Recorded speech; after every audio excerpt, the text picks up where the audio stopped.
Mastering communication in your relationship. Hey, legends, welcome back to the Kings of Legacy show.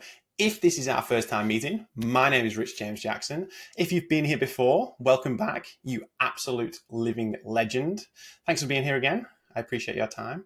As always, on this show, we fuck small talk and we dive straight into the good stuff. So chances are that you're listening to this show because at some point, the communication in your current or previous relationship has either become slightly disconnected, maybe fully broken down, or it continually escalates upwards into a tangled hot mess. And probably not the kind of tangled hot mess that you want. But well, hey, little pun for you there.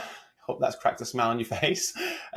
But let's be real here for a minute. Building great communication is important, but maintaining great communication is the real gold. It's absolutely essential for strong relationships, and especially in the context of what we're talking about today, in the context of family and marriage.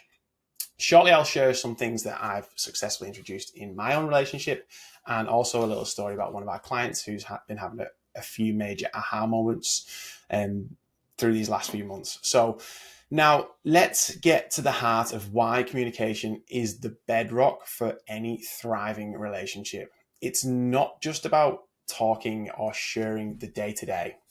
Communication is about opening up, showing vulnerability, and truly letting someone else see the world through your own eyes. It's how we build understanding, how we build empathy, and that deep, unshakable connection with our partners.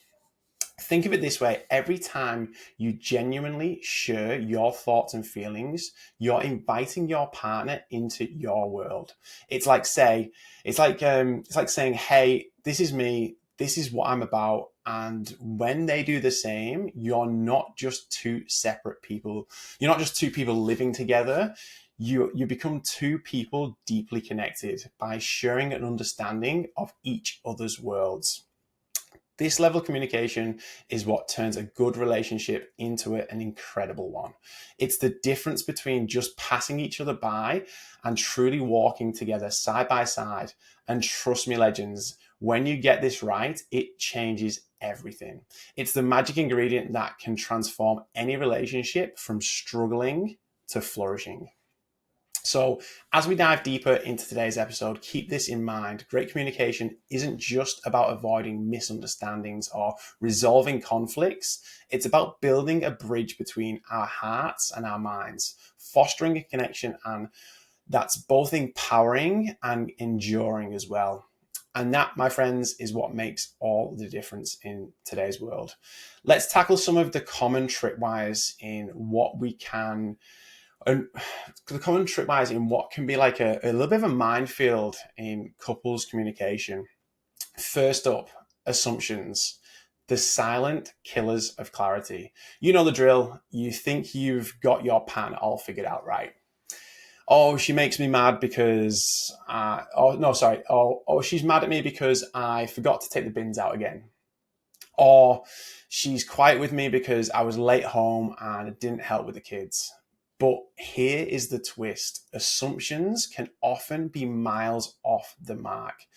They're like trying to read a book in the dark. What do you need?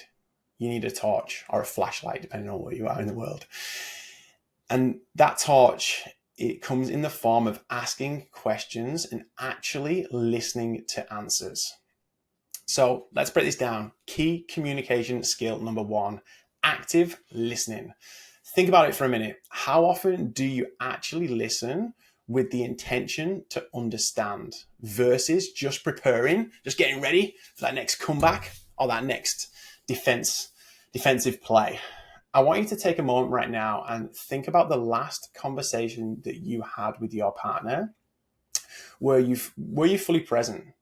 Were you making eye contact and genuinely interested in what they were saying and genuinely interested in understanding the perspective? Or were you already like formulating and coming up with your response before they had even finished speaking? Active listening is about tuning in, not just with our ears, but with our whole being. Here's how you can level up your active listening game. I've got a couple of things to share with you. So number one is eye contact. Make eye contact. It's like saying, I'm here with you without uttering any word at all. It shows you're fully engaging and you're fully present. Body language, lean in, slightly nod your head. These are universal signs of like, go on, I'm ready, I'm listening. Paraphrase. Be careful with this one. So try paraphrasing what your partner just said. For instance, what you're feeling is. It's a way of showing you're not just listening, but also processing and understanding. Just be really careful with this one. Don't just repeat back to them what they're saying. Always start it off with, so what you're feeling is.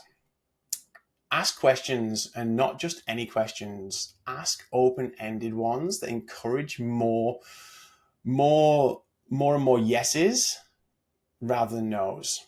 It shows that you're interested in finding that deeper level of connection. Probably one of the big E's. Eliminate distractions. So please put down that phone. Turn off the TV. Create a space where you truly can listen without any negotiation with your time, your attention. So eliminate any distractions. Active listening isn't just about hearing the words. It's about understanding the emotion and the intention behind them. It's about recognizing the unspoken, reading in between the lines, and connecting on a deeper level. When you actively listen, you're not just hearing a story, you're becoming part of it. I'll say that again because I think it's probably one of the most powerful things from this, especially this active listening section. When you actively listen, you're not just hearing a story, you're becoming a part of it. A client I had a while back who felt like he couldn't catch a break. He was doing some of this stuff and he felt he couldn't catch a break. He said he was implementing all the things that we were working on, and things just kept escalating in one way or another. And I asked him just to kind of break down exactly like where he was sat, how he was sat, and just to run through the scenario so I could see it from his point of view. And he said he was essentially sat on the couch. I said, cool, so were you sat side by side or were you facing each other? He said, nah, she was cleaning up in the kitchen and I was sat facing the TV and I was actually scrolling on my phone. So guys, remember, mastering non-verbal communication isn't about grand gestures. It's the little things that show you're present and you're together and that you care. Key communication skill number 2, expressing needs clearly. This is where a lot of us stumble. We either expect our partners to be some kind of mind readers, or we're afraid of being upfront about what we really want. But here's the deal. Clarity is kindness. When you're clear about your needs, you're giving your relationship the respect and the honesty it deserves. It prevents misunderstandings. Have you ever been frustrated because your partner didn't pick up on what you put down and you essentially just thought it was obvious? We've all been there. Being clear about your needs cuts through all that noise. It builds trust. Honesty is the foundation of trust. When you're open about your needs, invite your partner to do the same thing. This mutual thing strengthens your bond. So being honest and being open, it strengthens your bond together. It encourages compromise. So clear expression of your needs sets the stage for finding middle ground. It's not about winning. It's about understanding each other and working towards a solution that respects both parties. And it helps you grow. Being clear about what you need can lead to a personal breakthrough. It can lead to relationship growth. It's an opportunity to learn more about each other and how you can support one another. Now, expressing your needs doesn't mean making demands. And this is really key. It's about saying, hey, this is important to me and I'd love for us to find a way to make it work together. It's about being honest, but also being open really key to discussing compromise. It's not making demands. For example, if quality time is crucial for you, rather than saying rather than pointing the finger and saying you never spend time with me, try something like I feel loved and connected when we spend quality time together. Can we have a look at our schedules over the next week or so and set some time aside each week just for us? Did you pick up on the framing? It's about framing your needs in a way that invites cooperation, not conflict. Remember, expressing your needs is not selfish. It's necessary for a healthy, fulfilling relationship. So take the time to do this, take the leap, be clear, and watch how it transforms your connection. Last but not least, key communication skill number 3, conflict resolution. Woo! Here we are. Diving into the hot topic of conflict resolution. This is where the rubber meets the road in communication. Disagreements are part and parcel of any relationship, but it's how we handle them that defines our journey together. Here's how you can approach disagreements constructively in 5 simple steps. Number 1, stay calm. Easier said than done, right? But the moment that you let your emotions take the driver's seat, you're likely, and more than likely, to crash and burn. Take a breath or even a break if you need to. Maybe if you need to go outside or just have a moment. The goal is to keep the conversation from boiling over. Step 1. Step 2, focus. This is key. Little golden nugget for you. Step number 2, focus on the issue, not the person. It's about avoiding personal attacks. So this is like, if there's one thing you can take from today's show, so focus on the issue, not the person. It's about the situation at hand, not about who's right or wrong. Avoid personal attacks or bringing past conflicts or past grievances into it. Keep it relevant and fair. So focus on the issue, not the person. Number 3, step 3, listen and really listen. Sometimes in the heat of the moment, we're so focused on getting our point across that we forget to listen. Understanding your partner's perspective can change the whole dynamic of that conflict. Number 4, find common ground. Look for solutions that benefit you and them, benefit both parties. It's not about winning the argument. It's about resolving the issue in a way that strengthens your relationship. And another little golden nugget from this, step number 5, use I statements. Express how you feel without pointing the finger.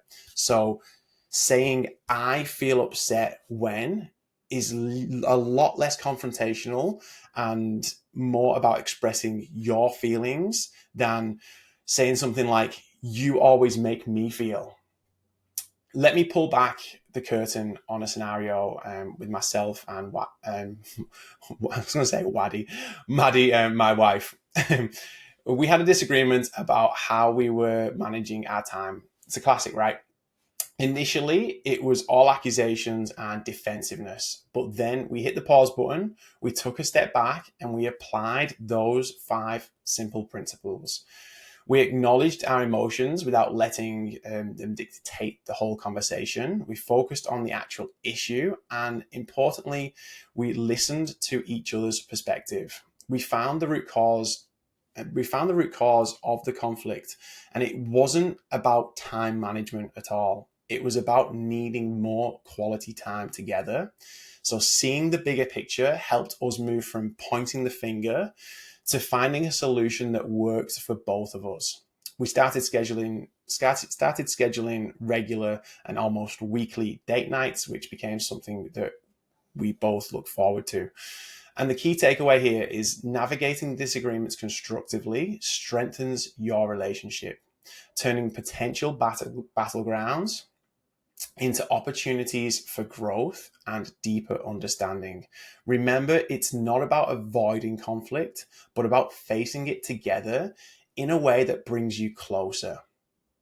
To effectively communicate, we must realize that we are all different in one way or another, and we're all different in the way we perceive the world, and use these understandings as a guide for our communication with others.